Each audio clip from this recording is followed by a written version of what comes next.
Good morning. I have just read Daniel chapter 8.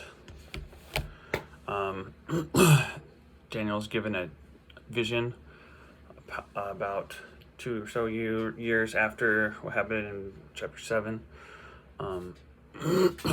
This vision starts with a ram with 2 horns, and he's moving his head around and kind of keeping everyone at a distance. And then a goat comes along, and he says this goat has 1 horn, and the goat destroys the ram with 2 horns. And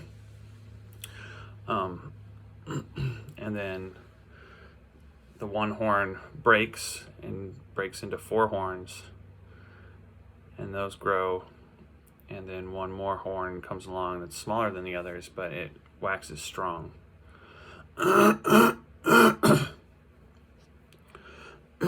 Excuse me. And then that one causes truth to fall to the ground, it says. It just describes that 1 horn creating evil and chaos in the world. And so Daniel was kind of confused about this vision, and an angel tells him what it means. The first ram was the Persian Empire, which comes after the Babylonians, and so he didn't know that there was another empire coming until now. God's given him an insight into it, but after that, he's given him even a further insight, probably beyond his own lifetime. Is the Greek. So Alexander the Great is that 1 long horn that takes down the Persians. Alexander the Great conquered most of the world, actually, in a short lifespan. I mean, he didn't live too long, but he covered off into like almost China. And then when he died, the Greek Empire broke into 4 nations, and that's the 4 horns. So all this vision actually came true, everything that it was meant to be. We see that God's in control, and he knows the future.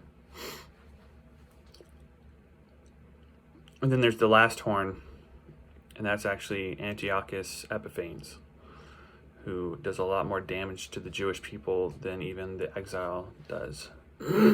Basically, the end of any Jewish reign or occupation of Israel.